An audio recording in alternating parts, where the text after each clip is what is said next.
All right, I'm on hole number 6 of the 2020 St. Patrick's Day Tournament. I'm in Monday's practice round in the rookie division. Let's go to hole number 6. And what is hole number 6? Hole number 6 is Drew Moore Links. All right. We're back on these freaking Drew Moore Links holes. The Drew Moore Links holes with lower developed stuff are definitely tougher than the Glen Monarch holes. And we're on a par 5, so we're on hole number 6.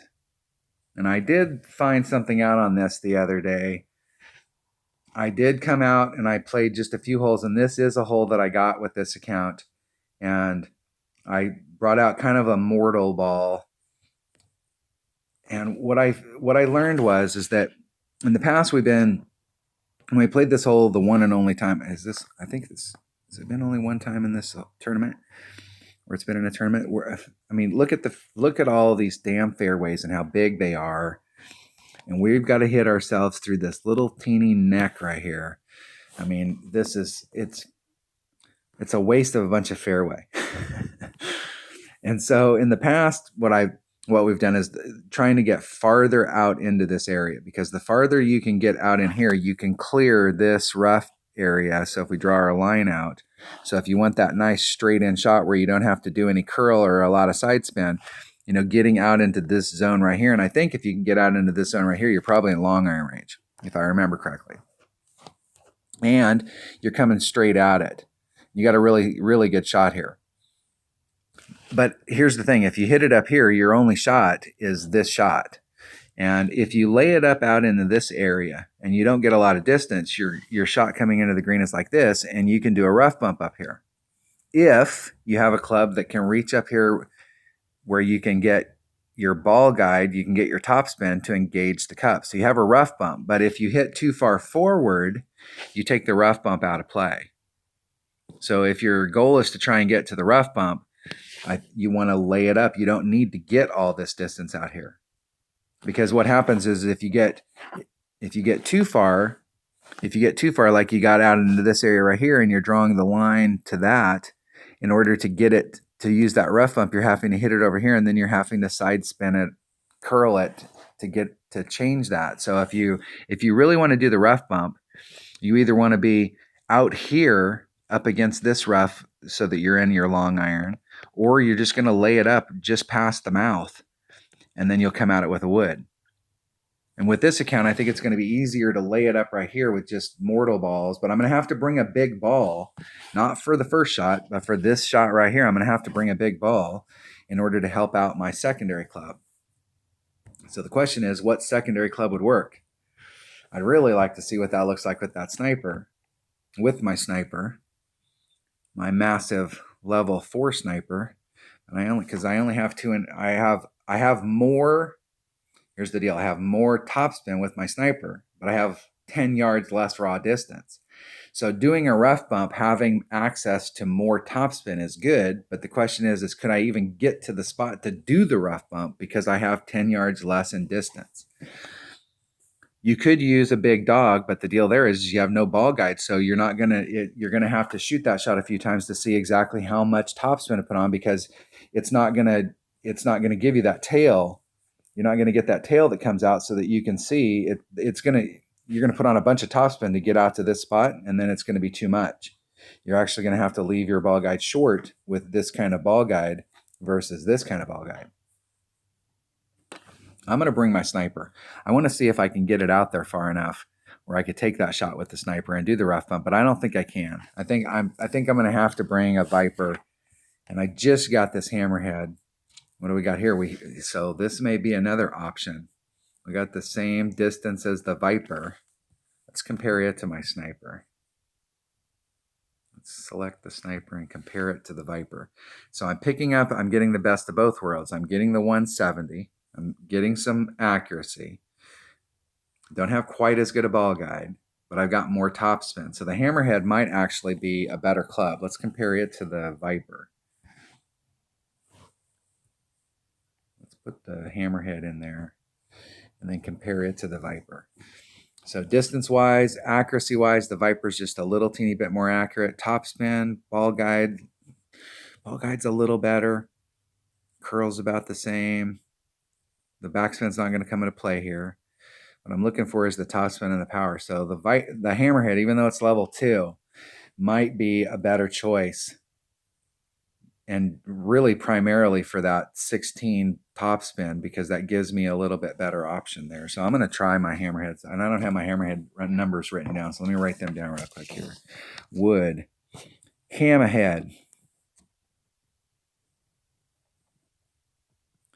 and the hammerhead hits 65. So that's 1.7 per ring. Let's try that. So I'm going to bring that in both of these bags, because I want to see if that rough bump is a viable deal. And so I'm going to bring out a Titan, the king of balls, and it's going to be with one of those two clubs, either the Big Topper or the hammerhead. Or excuse me, the Big Topper or the Extra Mile. We'll try the Extra Mile first and see what happens. If I don't like the way it looks, then I will I will change it up. This is why we practice on these days, to see what the deal is, see what our angles, what our options are. So if you're watching today and you're expecting like perfect shots so that you can get ready for the week, this is how the week goes for me. Monday is all about practice. It's all about going out there, and sometimes it's about working that stuff out of my system, because it's like, man, you get towards the end of the week and you're like, man, I should have tried that shot. And I want to go out and try some of those shots today and explore what my options are, so that later on in the week, I have 100% confidence in what I chose. And in my upper developed account, I'll play odd and 77 today, and I'll play odd first, so that I can go out there and I will try some bigger shots and see what my options are. And I may try some shots today that I have no intention of using in the weekend or in the tournament itself. I just need to get those out of my system. I want to see what that looks like. I want to see if that's a repeatable shot. Today is all about trying to figure out what clubs to put in my bag, because I have no idea right now what clubs I want to put in my bag. And I'm going to just try and lay it up out into that area. I'm not going to do any overpower. I'm not going to try and get a mile up there. It's 2.1 per ring. There's 4.2. Do a little shy of 2 rings, and I'm just going to try and hit it perfect and lay it up. Hitting it perfect. Just try and get through the middle of that. I know in the past we've come here and we've done tons of overpower, trying to get way up in there, and I just want to be right there, because that right there gives me a great angle on that rough bump. If I hit it too much farther forward, then I'm going to start taking that rough bump out of play.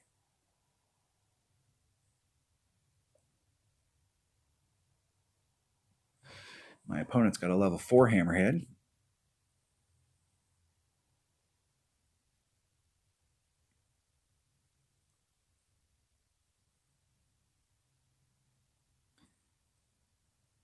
Let's see if they can get up there.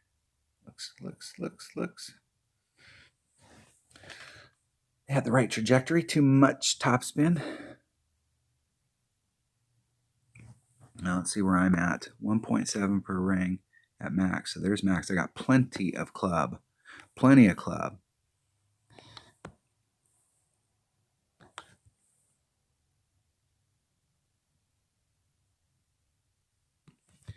That ball guy just dug in there for a second.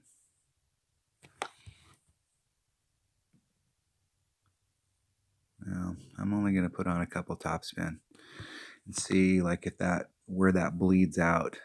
It seemed like it dug up. So there's 3, 4, leaves me 7. So that's about a ring and a half, about 2.5 rings. Snap it off. And hit 1 ring great to the left. So that distance right there, that combo, let's see about topspin. So I hit that great to the left, and that's fatter on the left-hand side. But that combo, if you're trying to do that rough bump right there, and that may be That may be where that extra ball guide that you get on the Viper may be better. Let's go back and look at it when we're done with this hole. It may be a better deal to come there because when we're doing those rough bumps, ball guide's key. The more ball guide you can get, the better you can see how that topspin's running out. So a Viper may be a better ball or a better club in that spot.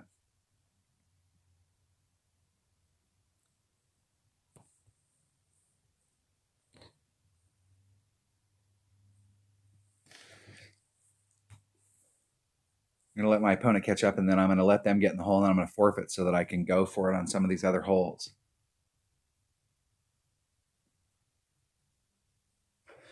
I'm super respectful of people when I forfeit. Like forfeiting in a shootout, I get people that give me the frowny face. Hey, dude, I just gave you coins, and I didn't screw your game up.